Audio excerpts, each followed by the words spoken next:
What's going on, everybody? Welcome back to Foxhound Finance, where we analyze the stock market using technical analysis. Please understand that I'm not a financial advisor. Nothing in my videos is financial advice. Please do your own research and buy what you want to buy.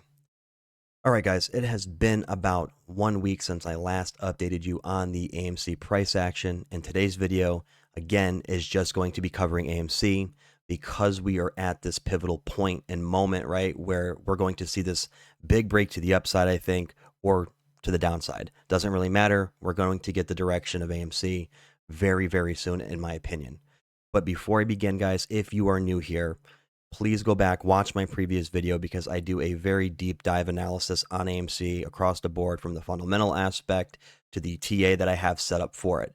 So if you're new, go back, watch that, and then come back just to get up to speed with us, all right? But before I cover AMC, I think it is very, very noteworthy to cover the IWM basket where AMC and the small caps are held in, all right? And I told you last video that with this ascending wedge that we have here, we have the breakout, right? Which I told you was very, very big, right? Seeing the IWM at new all-time highs is crucial to this whole process. So what am I seeing now? Looking at our pivot point indicators, you can see at R3, you have two candles that are wicking just below R3, all right? So that, to me, guys, typically when you get to R3, you will see the stock or whatever it is pull back, right, and take a cool off period, right? It'll start cooling off, and it's not the end all be all. Sometimes you can see the price action rip through R3 even, right, with enough strength. But I think right now, based on this right here that I'm seeing with these two candles, R3 sitting right here, and then when you go to look at the RSI, you can see in the RSI, it is already in the overbought zone, okay? So it's very, very heated up, right? It could definitely ride this for quite some time. I mean, we've seen that. Sometimes it can ride this for 30 days, depending on what the asset is. And again, what kind of strength you have. But I'm just showing you right here what I'm seeing with the RSI, with the R3 situation, and also, too, with this pattern, guys, with these wedges. When you do see these patterns break out, you typically will see something like this, like I showed you, and many, many other ticker symbols where you get the nice breakthrough, and that's great, but you will come down, test this just to confirm, right? And with enough volume, you'll get the push off. That's typically what you see with breakouts, okay? So just keep that in mind. If it comes down to 260, don't be alarmed. You just don't want to break back into the wedge, right? That would be something I'd be like, a little bit more concerned about. But if we test on this line and then explode off, this is where I think the small cap melt up and the rotation of smart money, quote unquote, will be heading into the sector, okay, is on this retest. And that push off, you will start to see these stocks that have been suppressed for the last 5 years start to explode. That's just my opinion. Okay, let's jump into AMC now. Right, and I will, like I said, I think it'll be easier for you guys to go back in my last video where I told you about the whole chart and how I have this thing set up. But essentially, in short, you have 1, 2, 3 major downtrend resistances to break. You must break these if we're going to see the massive melt up candles. And I'm just going to show you sort of the slow way all the way to the most rapid fire way and how this could progress, all right? Because I'm trying to temper expectations, trying to help keep the emotions in check, because I know I see every time there's a big run up, people start freaking out. All these fucking weird accounts start popping up saying it's going to squeeze, and it's just destroying people's mentality. So those are the 3 major resistances we have to break. And on the bottom here, you can see from the 238 previous all-time low that was up here, I have it descending all the way down, connecting to the new all-time low down here. I will zoom in so you can see it better. And then we have the macro bottom. So really, guys, not a ton of support down here. We have very, very faint support until recent with that big move, right? So that's where we were drawing our support, our line in the sand for bounces. With this trend channel that I have set up right here, you can see that price action was just bouncing around in this thing. And I drew this up using the trend tool up here, trend channel tool, from this 406 run up. And when you got to this point, it made sense because not only do you have to break the top of the channel to see continuation out of here, but because you had your 556 resistance line sitting here and your 1188 resistance line sitting here, it just made sense that this broke down. It just didn't have enough strength to get past this. And again, guys, you have been trapped under, like I said in the last video, We've been trapped under this 556 descending trend line right here since 12/5/2024. So a year and 1 month now trapped under this damn line. Very, very annoying. But it just goes to show you how crucial it is to break this, okay, before this price action goes. All right, we have to break that. So right now, I told you last video that we have pretty much this little pocket to trade in. We were right here at this candle when I last updated, I believe. We had a 10% run up, followed by a 5% run up right here. And everyone was getting really excited thinking that this thing's ready to go and explode. And I'm still sitting here telling you that we have not broken this line. Look at this. All right. We have not broken this resistance line. We must do that. So wick, breakdown, sideways with a wick, come back up, wick again. So it's just rejecting this line still, okay, even being down here. But what I'm seeing going forward, guys, is this. We only have a little bit of space in this pocket to trade in, given where the support and the resistance is, right, between these two lines. You only have this little pocket to trade in. And the resistance is meeting support at the end of the month, January 30th, right around the anniversary date of the squeeze. So find that to be very interesting how this is both converging around that time frame. All right. So last video as well, I broke down these lines. You're probably wondering what they are if you are new. These are your upside targets, and these are the downside targets or support targets, okay? So I will flip these on for you guys real quick. Here's your pivot points. Let's do the scenario really quickly first for the downside, all right? If price continues to do this where it's rejecting, you will probably come down to a new all-time low. And I think S1 right here would be the target.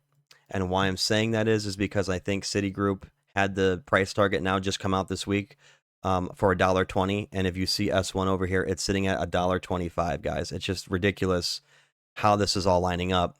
And then that news comes out. And I think this was before I even knew about the target for 120, right? I was just purely going off the technicals here and the indicators. And this is what it showed us. And I told you that these indicators last 30 days. So these ones just generated right about back here, right? Yeah, in the beginning of the month. So it was very interesting how now that price target came out and you see S1 sitting here at 125. I also said last video that I thought we were in a slower sort of sell-off terminal shakeout right here.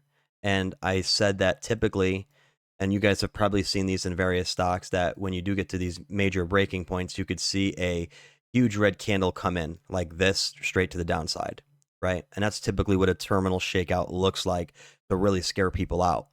So you could see something like that happen straight down to the 120, right? To try to scare people one last time. And obviously that target number would be fulfilled before you get the V-shaped recovery up out of it like this. So that's the downside, what I'm saying. I do not think you will hit S2 at 95 cents, and I do not think that you hit S3 at 35 cents. That would be absolutely fucking ridiculous to even come close to these targets, but I digress. That's what I'm seeing right now. I think in the immediate sense, that makes the most sense. Also, too, they probably know that there's some TA people out here that see this, and the fact that you're getting close to a breaking point, it would make sense that they could fake you out real quick and see you break this entire structure real quick before, jumping it straight up. So that is what the move would look like to the downside. And then to the upside, we'll do this next. Let's take a look here. So let's just do a scenario where we break right now. Okay. And again, this price action can only last to this apex point right here, guys, before it has to decide which way it's going to go. But let's just say, Monday, right? It breaks out. I think you will go right through R1, and how many days this is going to take is irrelevant. It's just the targets, right? So I think you would come up to this. This would be your 11. No, this would be the 556 resistance line. I think right here, you would probably reject again. I think at it, come down, maybe, right? This is just my theory about the retest.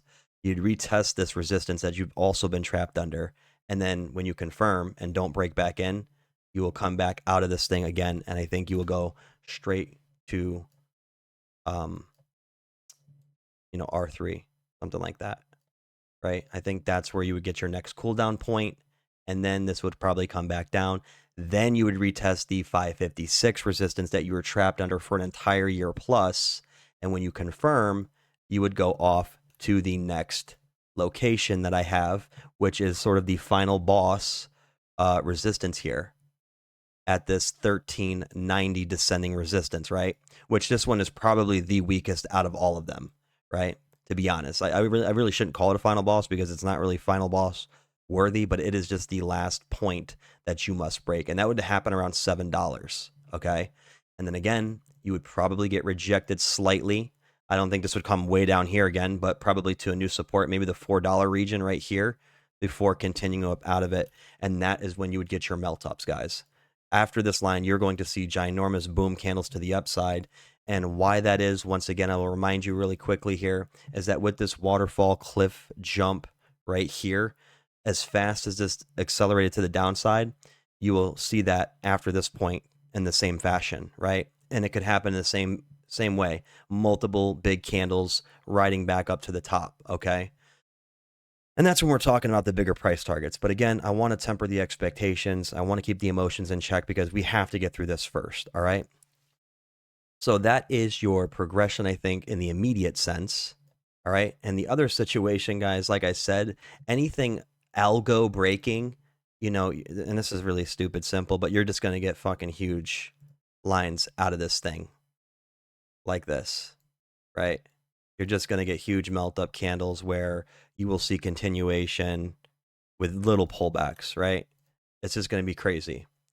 So that would be obviously your squeeze situation, which you don't necessarily need to prepare for because that's going to happen so fast and so furious that you just sit there and ride the wave, right? Like there's not anything to be concerned with when you're riding up with that kind of speed. So those are sort of my scenarios in terms of the upside versus the downside. If you look at the R1 target at 216, obviously that would be your first point. But look, you're breaking your 1188 resistance. And then obviously if you break through R1, you have to go through the 556 resistance to get to R2 and R3. So that right there, guys, is the pivotal point, no pun intended, that you must get through, right? And if you can break these two trend lines, I think that signifies to me that the downside price action is officially done for AMC, and you're going to see the big turnaround for the rest of 2026. And again, what the speed looks like for the moves, that could be both those scenarios that I just went over, right? So I just gave you the speed at which those will move. We have our resistance targets. And then if you look at my indicators for the EMAs, guys, you can see right here, this is really, really interesting. So the 200 EMA is now sitting at 280 round up, right above your R2. And not only that, if you look down here at the 9-day EMA first, right, in the short term, you can see price action is just riding straight flat with it. We need to see the candles start closing above our 9-day EMA if this crossover of the 9 over the 27 is going to happen, where we get that trigger reaction and those algos start buying. We need to see candles print above that. And we're right there. There's nowhere to move if this is continuing to go this way, right? So when you get the 9 across to 27, it's going to continue to have that chain reaction up through this entire area. All right, so those are your EMAs. And what is more interesting is I will show you, last video I showed you the VP, right? Volume profile, where it shows you sort of where the resistances are on the chart with the volume. But this tool that I just found yesterday, it was really cool. I have not used this one before, but it's really, really cool because it gives you the specific volume profile range. So if I go to the top of my trend channel here and I drive this all the way down to the 144, boom, there is your entire VP range for this entire sequence here. And again, this is going back to, May 27th, 2025, right, from the $4 dissension here. So why this is so important is because you see here the gray zone, right? This is the absolute bottom, right, to the downside. So we had the bounce here, right? 10%, 5%, but we're still in the gray zone here, guys. I always think of this as like being cement, right? Like you're hitting the rock bottom of the VP range here. So we have the bounce out, and it looks like it's trying to break through this, but we have not even come back into the blue volume zone yet. So what this is telling me, right, is this. When I pop the indicators back on, you see that the VP right here, this bar in the middle, has the most trading volume. So this is where price is going to gravitate back towards and where you're going to find resistance, right? So when price works its way back up to this, let's say we get that breakout, like I said, we'll go breakout now. When you get up to here, look at what you're running into. Let me thicken this real quick. So we break out, right? Price comes up, it has to break this bar. You need candles to print above these bars, because if you can make it past this one, look at how these start to get weak, right? And just as strong of a push to the downside after you get underneath this, you see how the bars got weak and the price just fell? Well, it's going to work the same way to the upside over here, as you can see these bars. So that's exactly what we want to see happen.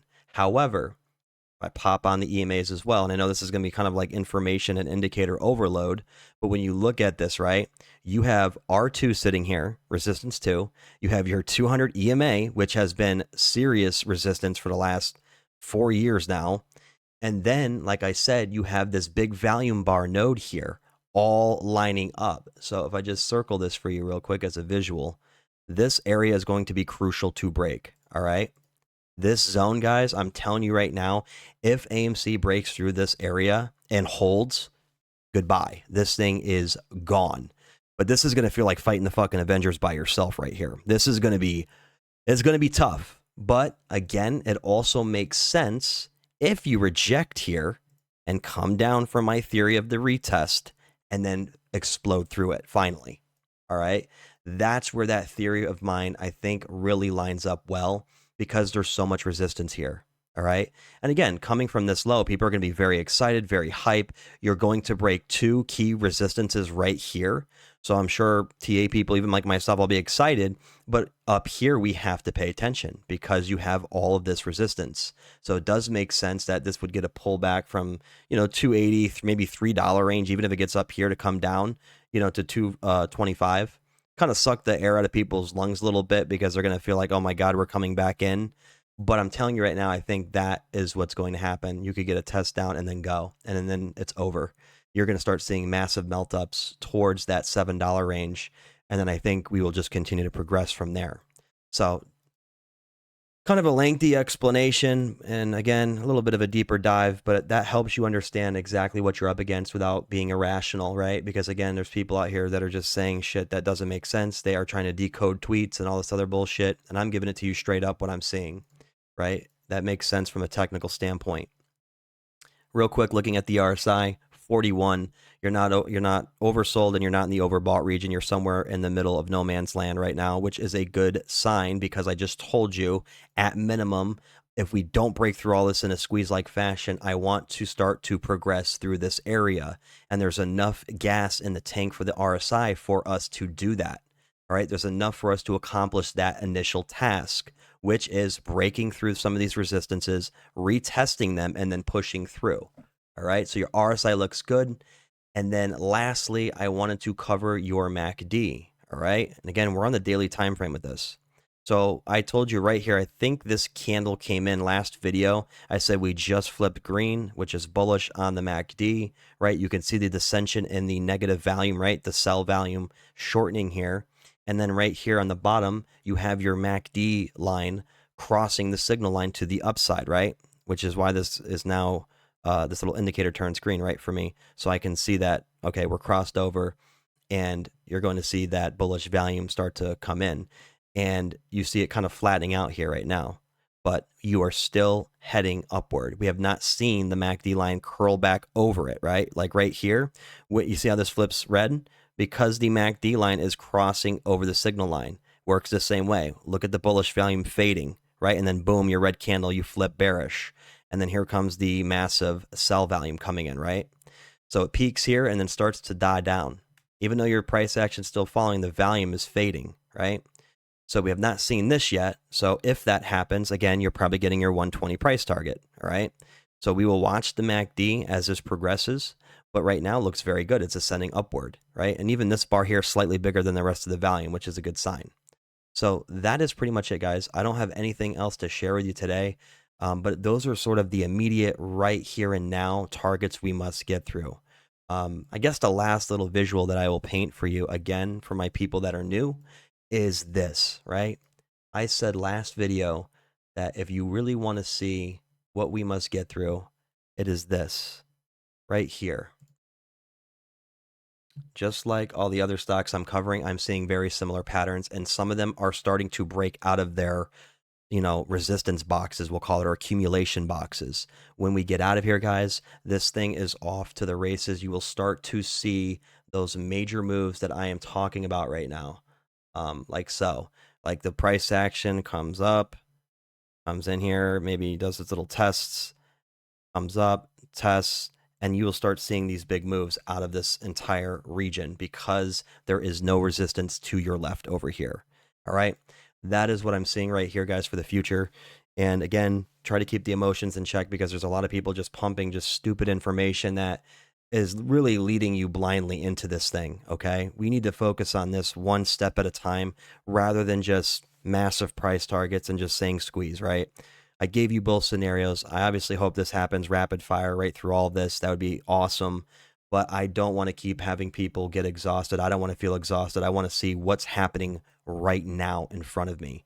And so that is what I'm basing my work on rather than just, crazy, weird conspiracy theories and shit. All right. So I hope this was helpful for anybody new. Obviously, everybody who's been with me on this journey, I really appreciate you guys. I will keep you up to date. Subscribe if you are new. Follow along because I think we are right there at that breaking point, guys. I'm telling you, we're very close. You're looking at a couple weeks here right before this makes a decision. All right. So everybody stay locked in. I will keep you up to date and see you in the next video.